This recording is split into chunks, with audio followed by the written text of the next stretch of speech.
నమస్తే. Welcome to I news. నేను హిమ. పదవి పోయింది కానీ వివాదాలు మాత్రం పోలేదు. ఎన్నికల్లో ఓడిపోయి మాజీ ఎమ్మెల్యేలుగా మారిన కొందరు నేతలు ఇప్పుడు పార్టీలకు రాజకీయ భారంగా మారుతున్నారా? ఒకరు చెక్ బౌన్స్ కేసులో దోషిగా తేలితే మరొకరిపై లైంగిక వేధింపుల కేసు, చీటింగ్ ఆరోపణలతో కేసు, ఇంకొకరు అరెస్టులు, కేసులతో వార్తల్లోకి వస్తే మరికొందరు ఆర్థిక భూ వివాదాలతో రాజకీయ దుమారం రేపుతున్నారు. పైలట్ రోహిత్ రెడ్డి, బాల్కా సుమన్, షకీల్, ఆర్మూరు జీవన్ రెడ్డి, రేగా కాంతారావు ఇలా బీఆర్ఎస్ మాజీ ఎమ్మెల్యేల పేర్లు వరుసగా వివాదాల్లో వినిపిస్తుంటే అధికార కాంగ్రెస్ లోను మాజీ ఎమ్మెల్యేల వ్యవహారాలు అప్పుడప్పుడు పార్టీకి ఇబ్బందికరంగా మారుతున్నాయి. అసలు మాజీ ఎమ్మెల్యేలను పార్టీలు ఇంకా ఎంతకాలం మోస్తాయి? వచ్చే ఎన్నికల్లో మళ్ళీ టికెట్లు ఇస్తాయా లేక వివాదాల కారణంగా పక్కన పెడతాయా? ఒకవేళ పక్కన పెడితే కొత్త తరం నాయకులు ఉన్నారా? మాజీ ఎమ్మెల్యేలు పార్టీలకు అసెట్సా, లయబిలిటీసా? ఎన్నికల్లో ఓడిపోయినంత మాత్రాన రాజకీయ జీవితం ముగిసిపోదు. మాజీ ఎమ్మెల్యే అయినా పార్టీలో ప్రాధాన్యం ఉంటుంది, నియోజకవర్గంలో క్యాడరు ఉంటుంది, పార్టీ కార్యక్రమాలలో ముందు వరుసలో ఉంటారు. వచ్చే ఎన్నికల్లో మళ్ళీ టికెట్ కోసం ప్రయత్నిస్తారు. అందుకే మాజీ ఎమ్మెల్యే చేసే ప్రతి పని, ఎదుర్కొనే ప్రతి కేసు, చిక్కుకునే ప్రతి వివాదం చివరకు పార్టీ ఇమేజ్తోనే ముడిపడుతుంది. ప్రస్తుతం తెలంగాణ రాజకీయాలలో ఇదే అంశం హాట్ టాపిక్గా మారుతుంది. ముందుగా తాండూరు మాజీ ఎమ్మెల్యే పైలట్ రోహిత్ రెడ్డి. ఒకప్పుడు ఫామ్ హౌస్ ఎమ్మెల్యేల కొనుగోలు కేసుతో రాష్ట్ర రాజకీయాలలో సంచలనంగా మారిన రోహిత్ రెడ్డి ఇప్పుడు మాత్రం తన చుట్టూ ఉన్న కేసులతో వార్తల్లో నిలుస్తున్నారు. ఫామ్ హౌస్ డ్రగ్స్ కేసు, మరొక ముందే తాజాగా చెక్ బౌన్స్ కేసులో కోర్టు రోహిత్ రెడ్డిని దోషిగా తేల్చింది. దీంతో ఆయన రాజకీయ భవిష్యత్తు పైన చర్చ మొదలైంది. ఒకప్పుడు బీఆర్ఎస్కు దూకుడైన నేతగా కనిపించిన రోహిత్ రెడ్డి ఇప్పుడు వరుస న్యాయపరమైన చిక్కులతో పార్టీకి ఇబ్బందికరంగా మారుతున్నారా అన్న ప్రశ్న వినిపిస్తుంది. ఇక మాజీ ఎమ్మెల్యే బాల్కా సుమన్ మాటల్లో దూకుడు, ప్రత్యర్థులపై ఘాటైన విమర్శలు, బీఆర్ఎస్లో ఫైర్ బ్రాండ్ నేతగా గుర్తింపు. కానీ అదే దూకుడు పలుమార్లు వివాదాలకు కారణమవుతుంది. ముఖ్యమంత్రి రేవంత్ రెడ్డిపై చేసిన వ్యాఖ్యలకు సంబంధించి గతంలోనూ బాల్కా సుమన్పై కేసు నమోదైంది. ఇటీవల కూడా కేసు, అరెస్టు వ్యవహారంతో ఆయన పేరు మరోసారి వార్తల్లోకి వచ్చింది. అయితే ఇవన్నీ రాజకీయ కక్ష సాధింపు చర్యలేనని బీఆర్ఎస్ వాదిస్తుంది. కానీ పార్టీకి మాత్రం నేత దూకుడు ప్లస్ అవుతుందా లేక కేసులు, వివాదాలే మైనస్గా మారుతున్నాయా? ఇక బోధన్ మాజీ ఎమ్మెల్యే షకీల్. ఆయన పేరు కంటే ఆయన కుమారుడికి సంబంధించిన కేసులే పలుమార్లు రాజకీయంగా చర్చకు వచ్చాయి. Jubilee hills hit and run వ్యవహారం, ప్రజాభవన్ వద్ద కారు ప్రమాదం కేసు, ఈ వ్యవహారాల కారణంగా షకీల్ కుటుంబం వరుసగా వార్తల్లో నిలిచింది.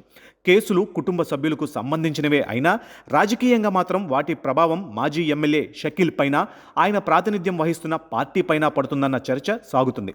ఇక మరో మాజీ ఎమ్మెల్యే ఆర్మూర్ జీవన్ రెడ్డి. ఆయన పేరు కూడా గతంలో భూ వివాదాలు, ఆర్థిక వ్యవహారాలకు సంబంధించిన ఆరోపణలతో వార్తల్లోకి వచ్చింది. జీవన్ రెడ్డి ఆయన కుటుంబ సభ్యులపై భూ కబ్జా ఆరోపణలతో గతంలో కేసు నమోదైంది. అలాగే ఆర్మూర్లోని మాల్కు సంబంధించిన లీజ్ బకాయిల వ్యవహారం కూడా అప్పట్లో రాజకీయ దుమారం రేపింది. ఈ మధ్య ఇన్స్టాగ్రామ్ రీల్స్ చేస్తూ ఉండగా వరుస ట్రోల్స్ ఎదుర్కొంటున్న నేతగా చర్చ నడుస్తుంది. ఇవన్నీ ఆరోపణలు, న్యాయపరమైన ప్రక్రియలకు సంబంధించిన అంశాలే అయినప్పటికీ ఎన్నికల సమయంలో ప్రత్యర్థులకు ఇవే రాజకీయ అస్త్రాలుగా మారే అవకాశం ఉంటుంది. ఇక తాజాగా సంచలనంగా మారిన పేరు పినపాక మాజీ ఎమ్మెల్యే రేగా కాంతారావు. 22 ఏళ్ల యువతి ఇచ్చిన ఫిర్యాదు ఆధారంగా పంజాగుట్ట పోలీసులు రేగా కాంతారావుపై లైంగిక వేధింపుల కేసును నమోదు చేశారు. పెళ్లి చేసుకుంటానని నమ్మించి తనను లైంగికంగా వేధించాడని, మోసం చేశారని, బెదిరించారని బాధితురాలు ఆరోపించింది. ఈ ఆరోపణల ఆధారంగా పోలీసులు కేసు నమోదు చేసి దర్యాప్తు చేపట్టారు. అయితే ఇవన్నీ ఫిర్యాదుదారు చేసిన ఆరోపణలే. కేసు ప్రస్తుతం న్యాయపరమైన ప్రక్రియలో ఉంది. రేగా కాంతారావు కూడా కేసును కొట్టివేయాలని హైకోర్టును ఆశ్రయించారు. కానీ రాజకీయంగా మాత్రం ఒక మాజీ ఎమ్మెల్యేపై ఇలాంటి తీవ్రమైన ఆరోపణలతో కేసు నమోదు కావడం బీఆర్ఎస్కు కొత్త ఇబ్బందిగా మారిందా అనే చర్చ మొదలైంది. ఇక్కడే మరో ప్రశ్న, ఇదంతా బీఆర్ఎస్లోనే జరుగుతుందా? అధికార కాంగ్రెస్లో మాజీ ఎమ్మెల్యేల చుట్టూ వివాదాలు లేవా? మాజీ సంగారెడ్డి ఎమ్మెల్యే జగ్గారెడ్డి కూడా ఏళ్ల తరబడి హ్యూమన్ ట్రాఫికింగ్ కేసును ఎదుర్కొన్నారు.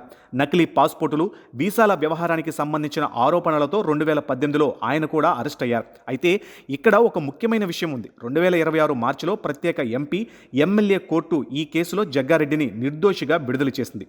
ప్రాసిక్యూషన్ ఆరోపణలను నిరూపించడానికి తగిన ఆధారాలు చూపలేకపోయిందని కోర్టు తేల్చింది. అంతేకాదు మరో నిరసన కార్యక్రమానికి సంబంధించిన కేసును కూడా ఇటీవల తెలంగాణ హైకోర్టు కొట్టివేసింది. అంటే కేసు నమోదవడం వేరు, ఆరోపణలు రావడం వేరు, కోర్టులో నేరం రుజువు కావడం వేరు. అందుకే ప్రతి నేతపై నమోదైన కేసును ఒకే ఘాటన కట్టలేం. అసలు పార్టీలకు సమస్య ఎక్కడ? కానీ ఇక్కడ లీగల్ యాంగిల్ కంటే పొలిటికల్ యాంగిలే కీలకం. ఒక మాజీ ఎమ్మెల్యేపై కేసు వస్తే వ్యక్తిగత వ్యవహారమని పార్టీ చెప్పొచ్చు. రెండో నేత వివాదంలో చిక్కుకున్న రాజకీయ కుట్ర అని సమర్థించుకోవచ్చు. కానీ ఒకరి తర్వాత ఒకరు వరుసగా మాజీ ప్రజాప్రతినిధుల పేర్లు కేసులు వివాదాల్లో వినిపిస్తే అది పార్టీ ఇమేజ్పై ప్రభావం చూపదా అన్నదే ఇప్పుడు అసలు ప్రశ్న. మరోవైపు ప్రతిపక్షంలో ఉన్న బీఆర్ఎస్ మాత్రం తమ నేతపై నమోదవుతున్న అనేక కేసులు రాజకీయ కక్ష సాధింపులో భాగమని ఆరోపిస్తుంది. కాంగ్రెస్ ప్రభుత్వం పోలీసు వ్యవస్థను ఉపయోగించి ప్రతిపక్ష నేతలను టార్గెట్ చేస్తుందన్నది బీఆర్ఎస్ వాదన. ప్రభుత్వం మాత్రం చట్టం తన పని తాను చేసుకుంటుందని చెబుతుంది. అంటే ఒకవైపు కేసులు, మరోవైపు రాజకీయ కక్ష ఆరోపణలు. ఈ రెండింటి మధ్య నిజ నిజాలు తేల్చాల్సింది చివరకు న్యాయస్థానాలే. కానీ పార్టీల ముందు మాత్రం కొన్ని రాజకీయ ప్రశ్నలు అలాగే ఉన్నాయి. కేసుల్లో చిక్కుకున్న మాజీ ఎమ్మెల్యేలకు మళ్ళీ టికెట్లు ఇస్తారా? తీవ్రమైన ఆరోపణలు ఎదుర్కొంటున్న నేతలకు పార్టీ పదవులు కొనసాగిస్తారా? లేక ప్రజల్లో పార్టీ ఇమేజ్ను కాపాడుకోవడానికి వారిని పక్కన పెడతారా? ఎందుకంటే ఎన్నికల సమయంలో అభ్యర్థి చేసిన మంచి కంటే అతని చుట్టూ ఉన్న ఒక వివాదమే ప్రత్యర్థులకు పెద్ద ఆయుధంగా మారచ్చు. అందుకే పైలట్ రోహిత్ రెడ్డి, బాల్కా సుమన్, షకీల్, జీవన్ రెడ్డి, రేగా కాంతారావు ఇలా వరుసగా మాజీ ఎమ్మెల్యేల పేర్లు వివాదాలలో వినిపిస్తూ ఉండడం బీఆర్ఎస్ నాయకత్వాన్ని ఆలోచనలో పడేస్తుందా? అదే సమయంలో కాంగ్రెస్ కూడా తన మాజీ నేతల విషయంలో ఇదే ప్రమాణాలను పాటిస్తుందా? లేక అధికారంలో ఉన్నప్పుడు ఒక న్యాయం, ప్రతిపక్షంలో ఉన్నప్పుడు మరో న్యాయమా? నిన్న పార్టీలకు బలంగా ఉన్న మాజీ ఎమ్మెల్యేలే రేపటి ఎన్నికల్లో అదే పార్టీలకు భారంగా మారబోతున్నారా? మాజీ ఎమ్మెల్యేలు పార్టీలకు అసెట్సా లేక పొలిటికల్ లయబిలిటీసా అన్నదే ఇప్పుడు తెలంగాణ రాజకీయాలలో ఆసక్తికరమైన చర్చ.